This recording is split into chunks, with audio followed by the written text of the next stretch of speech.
Subscribe करें और bell दबाएं ताकि कोई खबर रह न जाए। डॉक्टर साहब क्या कहेंगे, हुकूमत की 14 माह की कारकर्दगी, महंगाई का एक सुनामी और पाकिस्तानी किस सतह पे हैं और क्या उम्मीदें आप रखते हैं कि ये कब तक रहेगा, हल भी होगा या नहीं?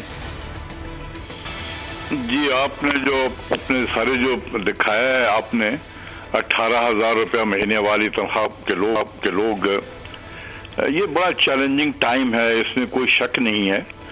और हुकूमत ने भी इस 14 महीने जो 13-14 महीने जो आप बता रहे हैं जी।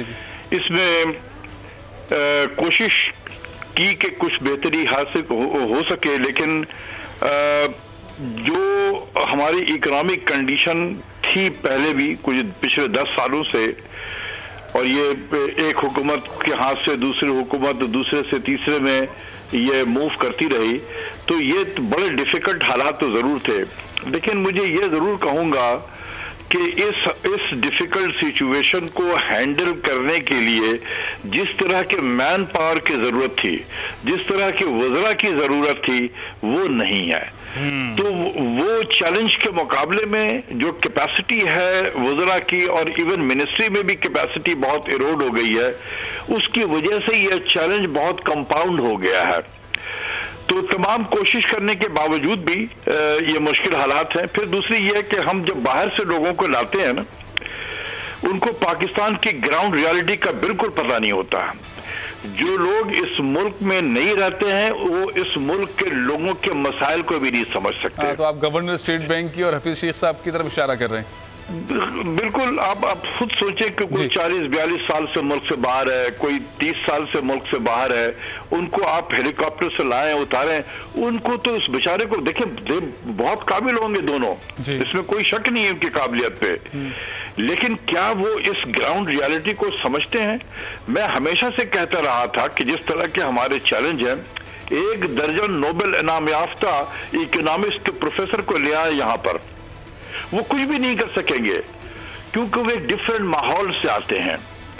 तो इसलिए ये भी एक मैं समझता हूँ कि ये ठीक नहीं किया गया कि उस चैलेंज को निपटने के लिए अजनबी को अगर आप ले आए तो फिर यही होगा, वो अच्छी अच्छी किताबी बातें जरूर करेंगे, प्रेस कॉन्फ्रेंस में जरूर 2-4 अच्छे लफ्ज इस्तेमाल कर देंगे, अच्छे फिगर्स देंगे। डॉक्टर साहब, आपने बड़ी दिलचस्प बात की है, मैं चाहता हूँ कि डॉक्टर शाहिद साहब को भी गुफ्तगू में शामिल करूं। डॉक्टर साहब, ये जो अच्छे फिगर्स हैं, अजनबी अच्छे फिगर्स दे रहे हैं, जैसे डॉक्टर अशफाक हसन साहब कह रहे हैं, ये पाकिस्तान इस मरहले से कभी निकलेगा भी? यही जुमले हम पाकिस्तान पीपल्स पार्टी के दौर में, इसी तरह की प्रेस कॉन्फ्रेंस हम मुस्लिम लीग नून के दौर में, इसी तरह की तमाम गुफ्तगू हम जनरल मुशर्रफ साहब के दौर के अंदर सुनते रहे, महंगाई, वही तमाम चीज़ें, लेकिन अब तो बहुत अरूज आ गया है। इसका सोल्यूशन कोई नजर आता है आपको, डॉक्टर शाहिद साहब? पॉलिसी क्या है? जी, उनकी पॉलिसी का महवर ये है कि जो पाकिस्तान के ताकतवर तबके हैं, जो टैक्स चोरी करने वाले हैं, जो कौमी दौलत लूटने वाले हैं, जिनकी मदद से इक़्तिदार को तूल दिया जा सकता है, उनको मराहत दी जाए, कंसेशन दिए जाए, एमनेस्टी दी जाए टैक्सों में, और इसका बोझ 22 करोड़ आवाम पर डाल दिया जाए, मईशत पर डाल दिया जाए, आवाम पर इनडायरेक्ट टैक्सेस लगाए जाए, बिजली के नर्ख बढ़ाए जाए, गैस के नर्ख बढ़ाए जाए, पेट्रोल के नर्ख बढ़ाए जाए, और बचतों की हौसला शिकनी की जाए। अब ये हुआ है कि जो एक आदमी आमदनी कमाता है, जिस पर टैक्स देता है, उसको बचतें करके जब बैंक में रखता है तो उसके मुनाफे में भी 15% जो है वो टैक्स कर दिया गया है, 15%। इसके मुकाबले में जिसने टैक्स चोरी की, कौमी दौलत लूटी और प्रॉपर्टी बनाई, उसको कहा कि आप 1.5% दे लें और आपकी लूटी हुई दौलत माफ हो गई। तो ये जो ताकतवर तबकों को नवाजने की पॉलिसी अपनाई गई है अपने इक़्तिदार को तूल देने के लिए, ये है पाकिस्तान के लिए तबाहकुन। तो डॉक्टर साहब ये बिल्कुल बात सही कह रहे थे कि आप अजनबी लाते हैं, लेकिन ये बात भी तो सही है कि वो जगलरी कर रहे हैं, अब भी वो कौम को सही बात नहीं बता रहे। मसलन आप ये तस्लीम कर लें कि मुस्लिम लीग की हुकूमत नून खराब मईशत छोड़ के गई थी, मगर उससे तो शरह नमू जो थी वो 5.4% थी, अफरात ज़र जो था 3.9% था। अब अफरात ज़र 11 पर आ गया, शरह नमू जो है वो 3.3 पर आ गई, और कर्जे जो है ना 1 साल में 11 अरब डॉलर बढ़े, जबकि इससे पहले के 10 साल में 4.9 अरब डॉलर बढ़े थे। इन खराबियों को तस्लीम करने के बजाय वजीर खजाना या मुशीर खजाना साहब जो हैं वो फिगर्स की जगलरी कौम को बता रहे हैं। मुझे ये बताया जाए कि करंट अकाउंट डेफिसिट हमारा खराब था, उसको ठीक करने के लिए जो इक़दाम अपनाए इन्होंने, उसके नतीजे में बरामदात मजीद गिरी और अफरात ज़र 11% हो गया और शयनमो सुस्त। ये तस्लीम करने के बजाय वो कामयाब गिना रहे हैं। और अगर एक बात मैं आपको ये बता दूं कि पिछले साल 2018 में मजबूरी बैरूनी सरमायाकारी जो आई थी वो थी $5,700 मिलियन। उस $5,700 मिलियन के मुकाबले में 2019 में जो तहरीक इंसाफ का पहला साल था सिर्फ $250 मिलियन रह गई। तो ये जो एतमाद का बहरान हो रहा है और गरीब आदमी को आप कुचल रहे हैं, यानी जिस आदमी कम आमदनी वाला है या गरीब है, आप 18,000 की बात कर रहे हैं। तो ग्लोबल हंगर इंडेक्स की रिपोर्ट तो देख लें, वो ये कहते हैं कि 118 मुल्कों में पाकिस्तान का नंबर 106 है, यानी सिर्फ 12 मुल्क पाकिस्तान से खराब हैं, 105 बेहतर हैं। उनका कहना ये है कि पाकिस्तान में 5 साल के बच्चों के जो मर जाते हैं ग़िज़ाइयत कम मिलने से, उनकी तादाद बहुत ज्यादा है। पाकिस्तान के 5 साल के जो बच्चे हैं उनका कद उम्र के लिहाज से कम है और उनका कद वजन जो है वो कद के लिहाज से कम है। ये सूरत हाल वो बता रहे हैं। और ये मुझे बताया जाए कि एक आदमी जो 18,000 कमाता है, अगर वो 2 बच्चे हों, उसके एक कमरे के मकान में रहे, घर के अंदर एक बल्ब हो और एक पंखा हो, गोश्त घर में ना आए, तब भी वो 18,000 में गुजारा नहीं कर सकता। दूसरी तरफ आप अरबों की मराद दे रहे हैं तो आवाम को कुचलकर, मईशत को कर्जे लेकर और असासे बेच के, जो आज बार बार सोल्यूशन क्या होना चाहिए? आज हमने डॉक्टर साहब, मैं चाहूंगा कि आप टेलीफोन लाइन पर रहें, डॉक्टर अशफाक हसन साहब भी और डॉक्टर शाहिद साहब भी। आज जो है अजनबी तो नहीं, पाकिस्तान FBI के चेयरमैन बनाया गया है शब्बर जैदी साहब को। उन्होंने बड़ी ज़बरदस्त बात की है, लोगों को अच्छा लगा है, लेकिन अमली तौर पर कितना पॉसिबल है कि वो पाकिस्तानी जिनका ब्लैक मनी का या वाइट मनी की प्रॉपर्टी दुबई के अंदर है, दुबई अथॉरिटी से रब्ता किया गया है, वो तमाम डेटा पाकिस्तान को मिलेगा, उस पर होगा क्या? मैं वो आपको सुनवाना चाहता हूं। उसके बाद अजमल बलोच साहब जो एक पूरी तहरीक चला रहे हैं और बड़े टकराव के अंदर हैं FBR के साथ, उनसे गुफ्तगू करेंगे। लेकिन उससे पहले सुने शब्बर जैदी साहब ने आज क्या कहा है। Sharing of the information under the CRS system by the UAE and Dubai Land Authority and the Emir and the other information about that, they have disseminated to us some information they have already given to us.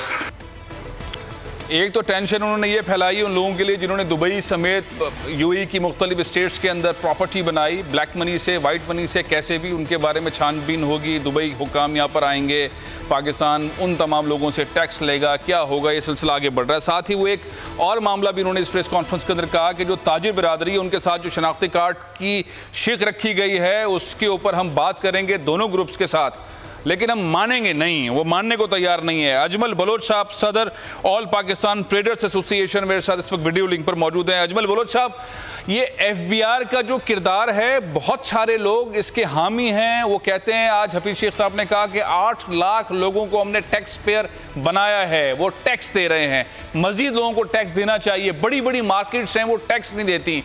ये एक जो शिक है शनाख्ती card वाली, इस पर आपको एतराज़ आखिर कब तक रहेगा? कब तक इस मसले को हम सॉल्व नहीं कर लेंगे? आपने दोनों डॉक्टर साहिबान की गुफ्तगू सुनी है, डॉक्टर अशफाक हसन साहब की भी और डॉक्टर शाहिद साहब की भी, जो 18,000 एक आदमी की सैलरी में, उस पर भी कमेंट चाहूंगा। लेकिन पहले ये बताइए कि FBR के साथ आपकी डील हो रही है या नहीं? बिस्मिल्लाहिर्रहमानिर्रहीम। मैं ये कहूँगा कि जब से FBR का दफ्तर बना है, FBR के लोगों ने आज तक सच नहीं बोला है और यही रोना रोया है कि ताजिर चोर है और ये टैक्स नहीं देता। मैं माजरत के साथ कहूँगा कि सारा टैक्स तो FBR खा जाता है और फिर भी कहता है ये ताजिर चोर है, ये टैक्स देते नहीं है। फिर टैक्स आ किधर से रहा है? दूसरी बात यह है कि उन्होंने जो कहा कि हम शर्त मानेंगे, वो शर्त कैसे मानेंगे? उन्होंने IMF से मुआहदा किया है तो हमारी शर्त कैसे मानेंगे? वो शर्त तो IMF की मानेंगे। उनको क्या पता कि पाकिस्तान में जो लोग बसते हैं वो पढ़े लिखे नहीं हैं। अभी भी वो अंग्रेज़ी में बात कर रहे थे और मुखातिब किससे थे? उस कौम से जिसका लिटरेसी रेट है ही कोई नहीं है, जिसके 85% लोग मेरे जैसे पढ़े लिखे नहीं हैं। तो मैं गुजारिश करना चाहूँगा इमरान खान साहब से कि नए पाकिस्तान में हमने 85% उन लोगों को साथ लेकर चलना है जो ये सूझबूझ नहीं रखते हैं, जो कहते हैं मुझसे टैक्स ले लो, मुझे महकमे की तरफ से ब्लैकमेल मत कराओ, मुझसे चोरी मत कराओ। आज भी वज़ीर आज़म साहब कहते हैं कि FBR जो है वो उसमें मसला ठीक नहीं, आज भी 6-7 अरब रुपए की चोरी हो रही है। तो इसका जिम्मेदार कौन है?